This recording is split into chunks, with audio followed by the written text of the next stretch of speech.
अऊज़ु बिल्लाहि मिनश शैतानिर रजीम बिस्मिल्लाहिर रहमानिर रहीम।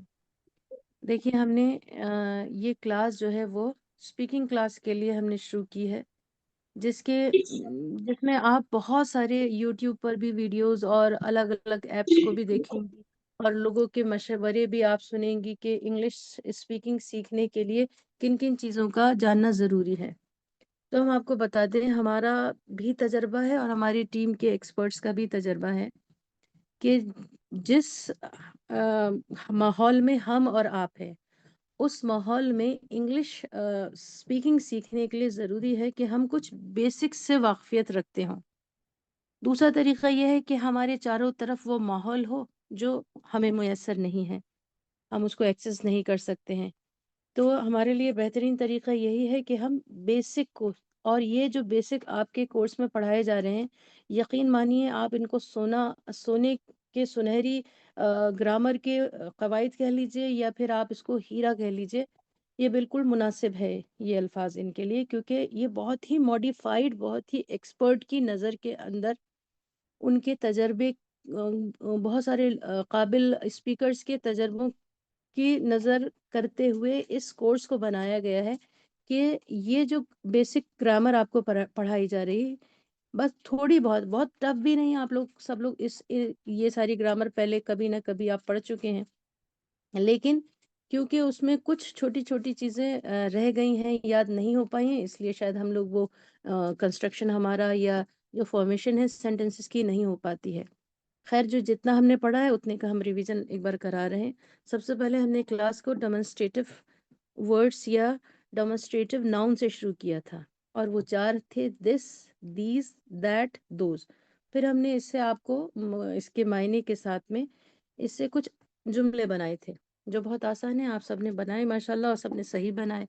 दिस के साथ इज का इस्तेमाल किया, ऐसे ही दैट के साथ इज, और दीज और दोज के साथ में आर का इस्तेमाल किया। क्यों किया ये भी आपको मालूम है। दिस और दैट सिंगुलर के लिए, करीब और दूर के लिए; दीज और दोज सिंगुलर के प्लूरल के लिए, और करीब और दूर के लिए। दोज अगर कह रहे हैं तो इसका मतलब वो सब की बात हो रही है।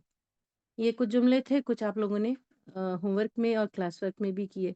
तो इसमें तो आपको, हमें लगता है, किसी का कोई इश्काल नहीं होगा, ये जुमले तो सभी बना सकते हैं। अगर है अभी कोई भी इश्काल तो आप पूछ लीजिएगा। उसके बाद फिर हम लोगों ने लेसन नंबर 2 में पढ़ा कि अफ़आल नाक़िसा या हेल्पिंग वर्ब, और हेल्पिंग वर्ब इतने ज़रूरी होते हैं, लेकिन, और ये आप पहले से जानती भी हैं, लेकिन इसको आपने इस तरह नहीं पढ़ा, स्पीकिंग की नज़र से नहीं पढ़ा, एज अ सब्जेक्ट तो आपने पढ़ा एक मजमून की तरह, जैसे आप हिस्ट्री, मैथ्स वगैरह दूसरे मजामीन पढ़ते हैं, लैंग्वेज की तरह नहीं पढ़ा। तो आप जान लीजिए कि ये हेल्पिंग वर्ब जो हैं, एज फॉर लैंग्वेज, हमने जो याद कराए हैं अभी, सिर्फ 5 याद कराए हैं: इज, आर, एम, वॉज, वर। और ये आप में से कोई बताइए ज़रा, हैंड रेज करके आंसर करेंगे तो अच्छा रहेगा। ये जो हेल्पिंग वर्ब हैं, अगर आपको अपनी ज़बान उर्दू में ढूंढने हो तो ये जुमले में कहाँ मिलते हैं, कोई बताइए। मैम लास्ट में। वेरी गुड, अल्तिशा आप जवाब दीजिए। मैम लास्ट में। जुमला बोलकर बताइए कि ये हेल्पिंग वर्ब है, उर्दू का कोई जुमला बोलिए। ये एक किताब है वेरी गुड। हेल्पिंग वर्ब है जो लास्ट में आया है। और ये कौन सा हेल्पिंग वर्ब है? इज। Very good. तो ये बात बहुत क्लियर होनी चाहिए। अच्छा, आप में से कोई दूसरा हमें बताइए, अगर मान लीजिए किसी का हेल्पिंग वर्ब ये हो, जिसको हम स्क्रीन शो हो रही है ना आप सब लोग को, बताइए। Yes ma'am, yes yes ma'am. Ma'am. Yes yes ma'am. Ma'am. Sister Ruhi बताएंगी, अगर मान लीजिए किसी के अंदर हेल्पिंग वर्ब ये है जो हमने स्क्रीन पर हाईलाइट किया है, और इससे आपको कोई ऐसा जुमला बनाना है जिसमें ये हेल्पिंग वर्ब आए, उर्दू में बनाना है, बनाइए जरा मैम हम सिस्टर बताएं। रूही। मैम बता रहे हैं। थे। ये थे नहीं, देखिए और से हाईलाइट किसको किया है हमने, थे को किया है, ये थी को किया है, थी को, थी। थी के ये लिए जी। वहाँ किताब रखी थी। वेरी गुड, वहाँ किताबें रखी थीं। जी प्लूरल के लिए हम किताबें का इस्तेमाल करें, जी वहाँ जी। किताबें रखी थीं। तो थी के लिए ये थी आपको आखिर में दिखाई दे रहा है, यस लेकिन जब मैम। आप इंग्लिश सेंटेंस बनाएंगे सिस्टर रूही, यस अगर हम मैम। इसका इंग्लिश सेंटेंस बनाएं तो ये कौन से नंबर पर रखे जाते हैं helping verb? Ma'am second number पर। Very good. तो ये बात सबको याद है कि उर्दू में तो ये आखिर में होते हैं, लेकिन सेंटेंस इंग्लिश के अंदर स्पीकिंग के वक्त हम इसको दूसरे नंबर पर रखते हैं। हर जुमले में आप देख सकती हैं he is a doctor, is यहाँ पर हेल्पिंग वर्ब था। ऐसे ही शी इज़ हैप्पी या माई कैट इज़, तो ये सारे जुमलों में हेल्पिंग वर्ब दूसरे नंबर पर है। और इसकी जितनी ज़्यादा से ज़्यादा प्रैक्टिस हो सके अपने अपने लेवल पर सबको करनी है। फिर यस हमने, मैम। और ये हेल्पिंग वर्ब हमने 5 याद कराए, इनको सबको जो इसके तर्जमे के साथ में याद रखिए। उसके बाद फिर हम लोगों ने जो पढ़ा, कुछ हमने वोकेबलरी आपको दी थी याद करने के लिए 10 हिस्सों में, और बहुत आसान थी। ये कोई भी लफ्ज ऐसा नहीं है जिसमें आप पहले से न जानते हो, लेकिन कुछ वोकेबलरी के मीनिंग ऐसे थे जो आपको अकॉर्डिंगली याद करने थे। अकॉर्डिंगली मीन्स जैसे आपको हमारी वोकेबलरी में उर्दू तर्जमे के साथ दिए गए थे। ये तो वही है जैसे बॉय माने लड़का, गर्ल माने लड़की, मैन माने आदमी वगैरह। ये सारे आसान है, आप सब जानते हैं। नहीं भी जानते हैं तो इसकी स्पेलिंग को अच्छे से एक बार और पढ़ लीजिए, नजरसानी कर लीजिए। ग्रेप्स, बनाना, ऑरेंज। बनाना के बारे में बताया था, हम लोग ज्यादातर बनाना कहते हैं, लेकिन आप इसको देखिए, इसकी स्पेलिंग जो है वो बनाना है। तो NANA, बनाना। थोड़ा ऑकवर्ड लगता है क्योंकि जिसके यूज टू नहीं होते, लेकिन सही प्रोनाउंसिएशन यही है। तीसरे सबक में हमने पढ़ा था प्रोनाउंस के बारे में। ये सिर्फ आपको वही पढ़ाया जा रहा है जो आपको बेसिक स्पीकिंग के लिए हेल्पफुल होते हैं। और ये आपको दुनिया में आप कहीं भी स्पीकिंग का कोर्स कर लीजिए, किसी यूट्यूब वीडियो पर चले जाइए, आपको वो उस वक्त तो याद हो रहा होगा, लेकिन आप फौरन अगले दिन, एक हफ्ता या उसके बाद भूल जाएंगे। लेकिन ये चीजें आप कभी नहीं भूलेंगे अगर आप इसको इसी तरह याद करें। प्रोनाउंस को हमने 3 हिस्सों में आपको याद कराया था। सबसे पहले सिंपल प्रोनाउन या सब्जेक्टिव केस कह लीजिए। सिंपल प्रोनाउन में हमने I, we, you, he, she, it और इनके तर्जुमे के साथ में। उम्मीद है ये सब आपको याद होगा। ही शी माने वो, आई माने मैं, वी माने हम। फिर इसी को हमने कहा कि आई की जगह अगर हमें दूसरा लफ्ज इस्तेमाल करना पॉजिटिव फॉर्म में। पॉजिटिव केस या पॉजिटिव फॉर्म क्या होता है? जिसमें हम ओनरशिप, अपनी मिल्कियत, अपना ताल्लुक किसी चीज से बताते हैं। जैसे मान लीजिए कार खड़ी है तो हम कहेंगे कार, लेकिन अगर कहना हो, उससे ताल्लुक दिखाना हो, तो हम कहेंगे मेरी कार, आपकी कार, उसकी कार, तुम्हारी कार। तो मेरी, तेरी, उसकी, आपकी से ये ओनरशिप, किसी की मिल्कियत जाहिर हो रही है। तो ये सारे प्रोनाउंस जो होते हैं, simple pronoun I, we, you, he, she, it, they, ये सब चेंज हो जाते हैं my, our, your, his, her, its, their. इन सबको अच्छे से याद कर लीजिए। अगर ओनरशिप के लिए हम प्रोनाउन यूज करते हैं तो आई की जगह माई, वी की जगह आर, यू की जगह योर, इसी तरह। और जो तीसरा हमने याद कराया था, इसका यूज तो बहुत नहीं हुआ है, लेकिन यहाँ फिर से समझ लीजिए।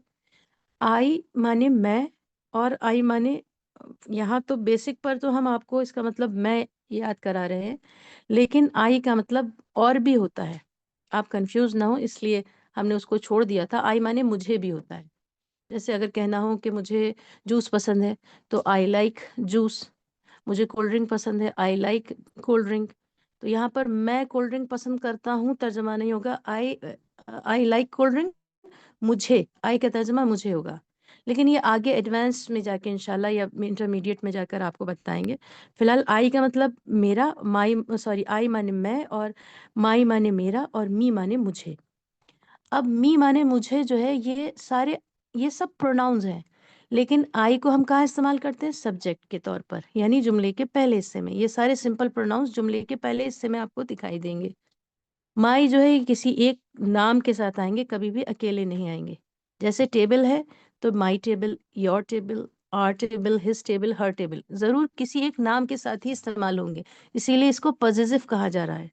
किसी नाम किसी दूसरे लफ्ज के साथ ताल्लुक कायम करके ही इस्तेमाल होंगे ये तमाम अल्फाज।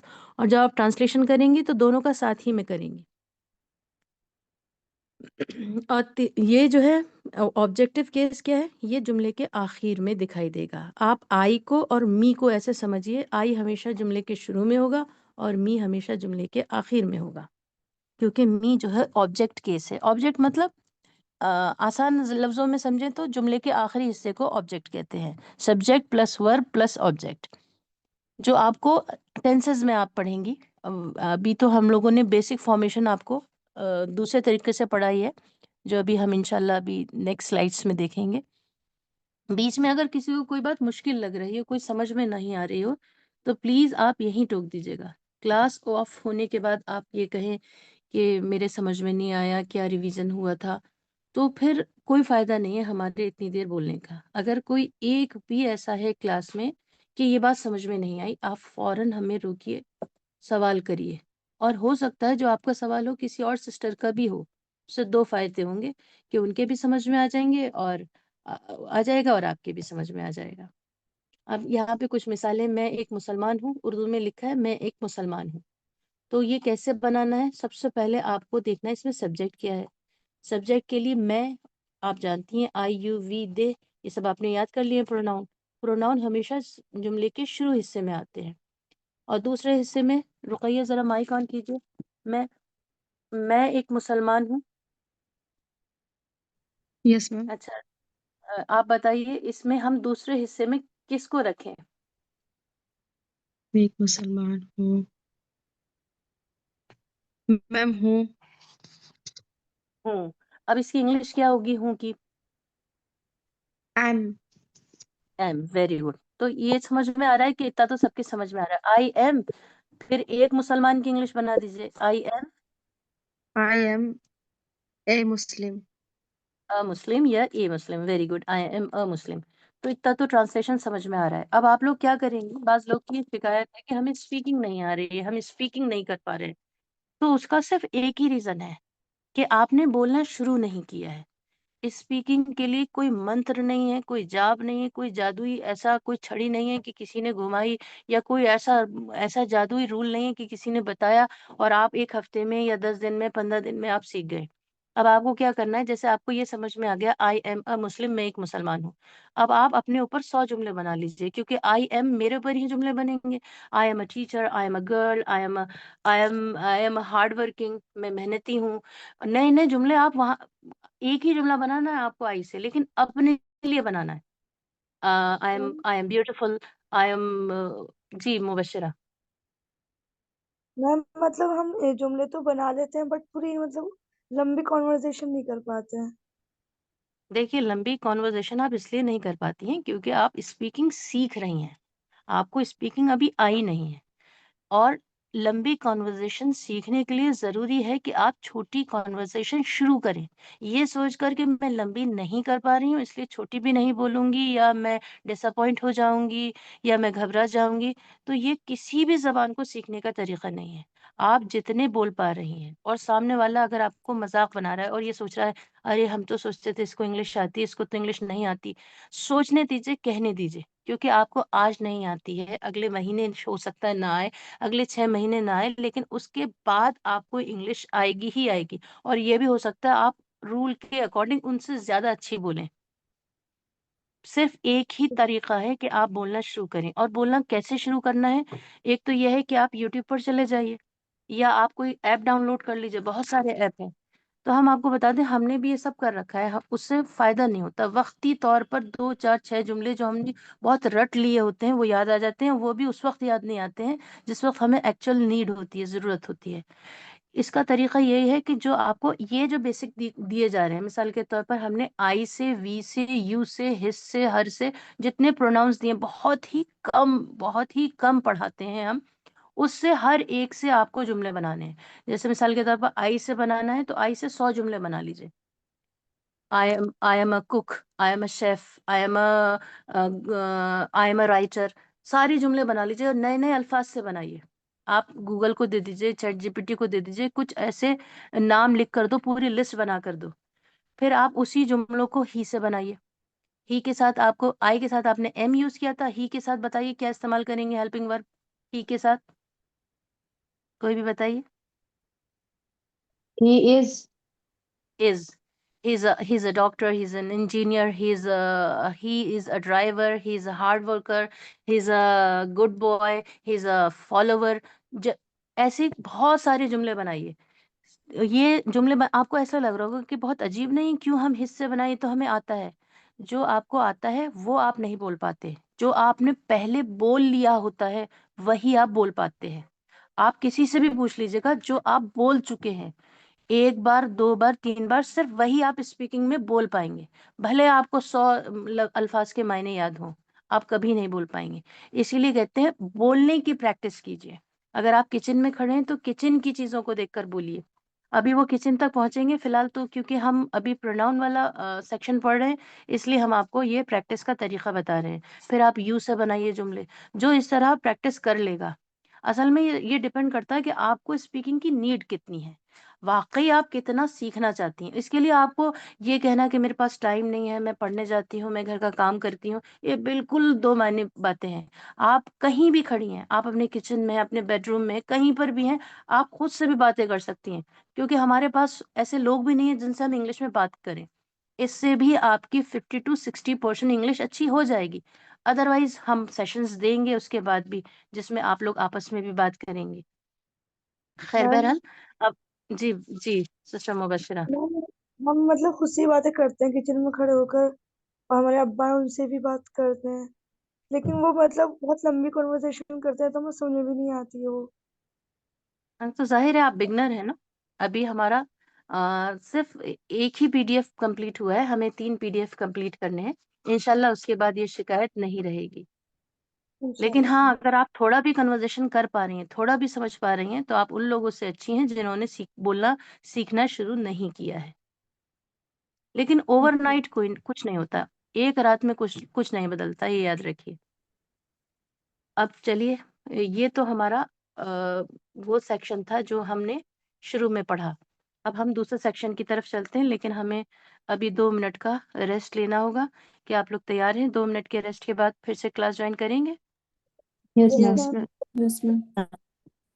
ठीक है।